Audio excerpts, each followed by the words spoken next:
कहानी पैसा घर में क्यों नहीं रुकता। भाग 1 खाली गुल्लक का सच। गांव के किनारे एक छोटा सा घर था। उस घर की दीवारों पर पुराना पेंट उखड़ चुका था, छत टीन की थी और बरसात में टपकती थी। उस घर में 4 लोग रहते थे, पिता रमेश, माँ सुनीता, बेटा अर्जुन और छोटी बेटी रानी। रमेश मेहनती आदमी था। सुबह 5 बजे उठकर शहर की फैक्ट्री में काम करने जाता, शाम को थका हुआ लौटता। सुनीता घर संभालती, बच्चों की पढ़ाई देखती और कभी कभी आसपास के घरों में सिलाई का काम कर लेती। देखने में सब कुछ सामान्य था, लेकिन एक समस्या सालों से उनके घर में थी। पैसा आता था पर रुकता नहीं था। हर महीने की शुरुआत में तनख्वाह आती, 2-3 दिन घर में खुशी रहती, फिर धीरे धीरे पैसा गायब हो जाता। महीने के आखिरी 10 दिन उधार, चिंता और तनाव में गुजरते। एक दिन अर्जुन ने देखा कि उसकी छोटी बहन रानी अपनी गुल्लक तोड़कर रो रही थी। क्या हुआ?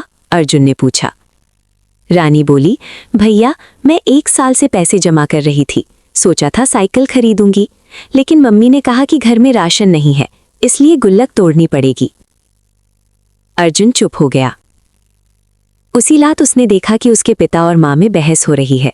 रमेश बोले, मैं मेहनत तो पूरी करता हूँ, लेकिन समझ नहीं आता पैसा कहाँ चला जाता है।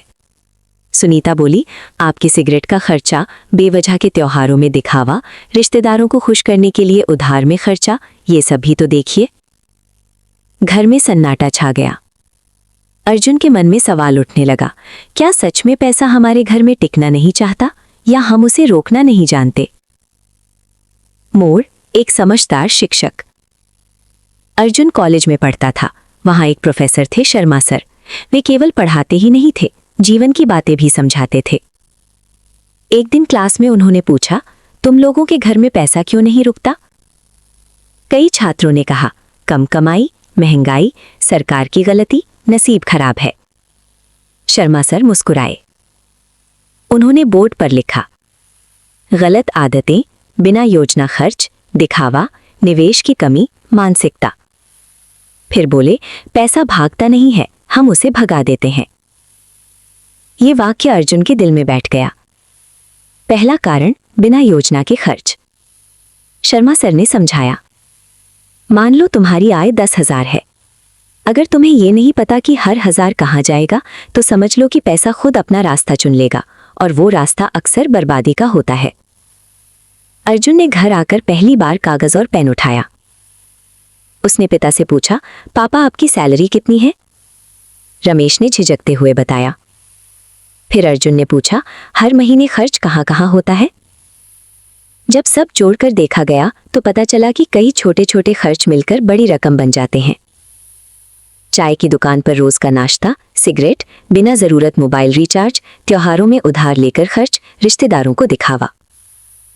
सुनीता बोली, हमें कभी बैठकर हिसाब करने की आदत ही नहीं रही, यही पहली गलती थी, बिना योजना के खर्च। दूसरा कारण, दिखावे की बीमारी। गांव में जब भी किसी के घर शादी होती, रमेश जी उधार लेकर महंगे कपड़े खरीदते, क्योंकि उन्हें लगता था कि लोग क्या कहेंगे।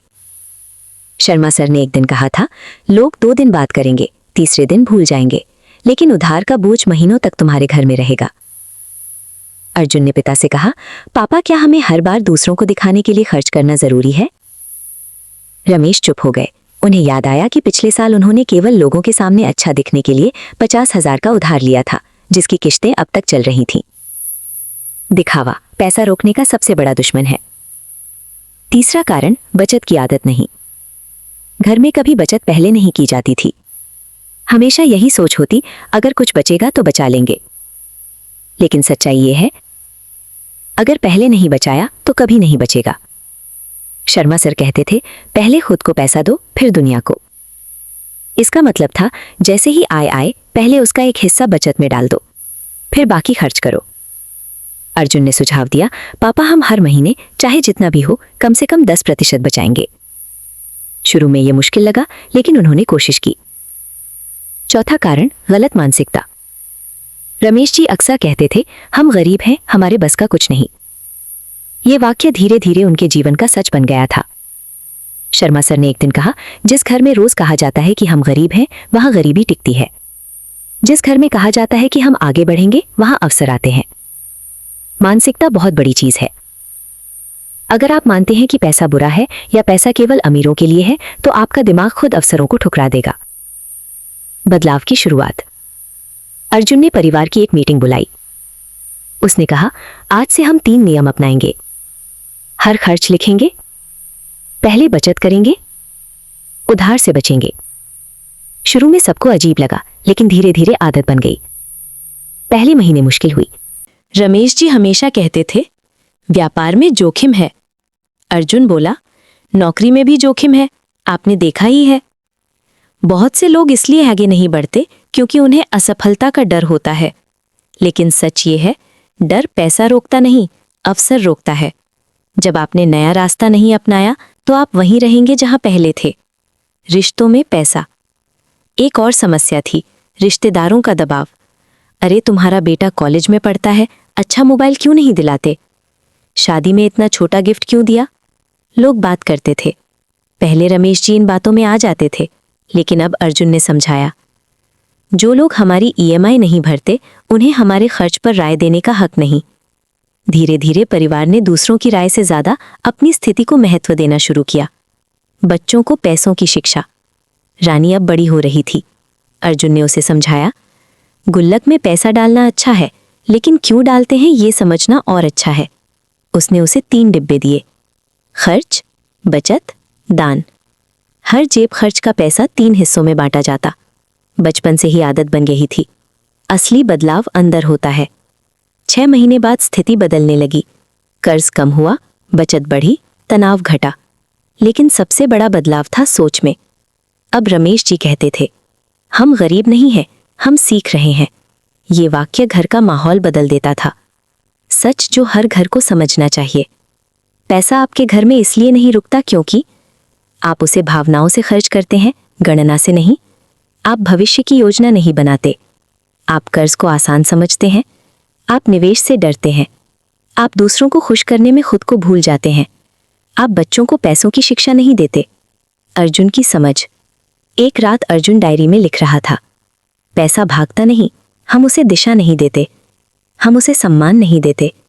हम उसे बढ़ने का मौका नहीं देते। उसे समझ आया, अगर पैसा बीज है तो बचत मिट्टी है, निवेश पानी है और अनुशासन धूप है। इन चारों के बिना बीज नहीं उगेगा। आगे क्या? अब परिवार ने फैसला किया, पूरा कर्ज खत्म करेंगे, 1 साल का आपातकालीन फंड बनाएंगे, छोटा व्यवसाय बढ़ाएंगे, बच्चों की शिक्षा के लिए अलग फंड बनाएंगे। लेकिन असली परीक्षा अभी बाकी थी।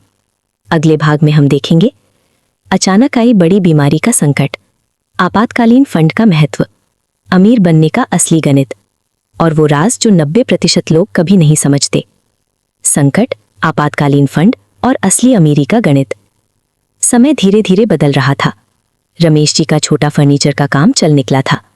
सुनीता की सिलाई भी बढ़ रही थी। कर्ज आधा हो चुका था। बचत पहले से बेहतर थी। लेकिन जीवन की असली परीक्षा तब होती है जब सब कुछ ठीक लग रहा हो। अचानक आया तूफान। एक सुबह रमेश जी को तेज सीने में दर्द हुआ। पहले तो उन्होंने नजरअंदाज किया, लेकिन दर्द बढ़ता गया। उन्हें अस्पताल ले जाना पड़ा। डॉक्टर ने कहा, दिल पर दबाव है, तुरंत इलाज जरूरी है। इलाज का खर्च सुनकर सब चुप हो गए। पहले अगर ये स्थिति आती तो घर पूरी तरह टूट जाता, लेकिन इस बार कुछ अलग था। आपातकालीन फंड, जीवन रक्षक। अर्जुन ने बैंक से पैसे निकाले। ये वही पैसा था जो उन्होंने आपातकालीन फंड के नाम से अलग रखा था। शर्मा सर ने कहा था, जब तक आपके पास कम से कम 6 महीने का खर्च अलग नहीं है, तब तक आप सुरक्षित नहीं हैं। पहले ये बात मजाक लगती थी, लेकिन आज वही पैसा संकट में ढाल बन गया। सुनीता की आंखों में आंसू थे, लेकिन इस बार डर कम था। क्यों? क्योंकि उन्होंने पहली बार भविष्य के बारे में सोचा था। क्यों नहीं रुकता पैसा? क्योंकि हम भविष्य नहीं सोचते। बहुत से लोग कहते हैं, अभी तो सब ठीक है, लेकिन जीवन में बीमारी पूछकर नहीं आती, नौकरी की गारंटी नहीं, दुर्घटना चेतावनी देकर नहीं होती। अगर आपके पास सुरक्षा जाल नहीं है तो एक घटना वर्षों की मेहनत खत्म कर सकती है। यही कारण है कि पैसा कई घरों में टिकता नहीं, क्योंकि हर संकट उसे बहा ले जाता है। असली अमीरी क्या है? अस्पताल में बैठे बैठे अर्जुन सोच रहा था, क्या अमीर वो है जिसके पास बड़ी कार है, या वो है जो संकट में भी शांत रह सकता है? उसे समझ आया, असली अमीरी है आर्थिक सुरक्षा प्लस मानसिक शांति। पैसे का गणित, 4 हिस्सों का नियम। रमेश जी के स्वस्थ होने के बाद अर्जुन ने परिवार के सामने एक नया प्लान रखा। उसने कहा, अब हम कमाई को 4 हिस्सों में बांटेंगे। आवश्यक खर्च, बचत, निवेश, स्वयं में निवेश, सीखना।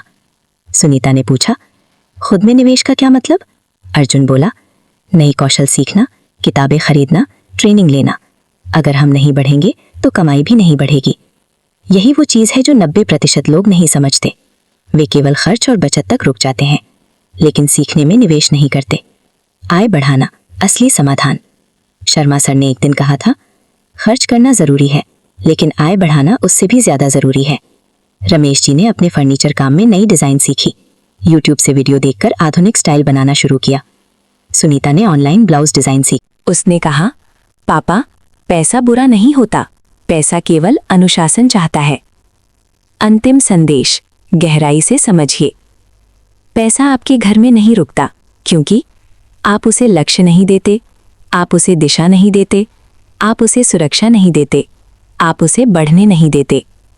पैसा पानी जैसा है, अगर बहने दोगे बह जाएगा, अगर रोककर खेत में लगाओगे फसल देगा, अगर तालाब बनाओगे संकट में काम आएगा, अगर नहर बनाओगे कई खेत सींचेगा।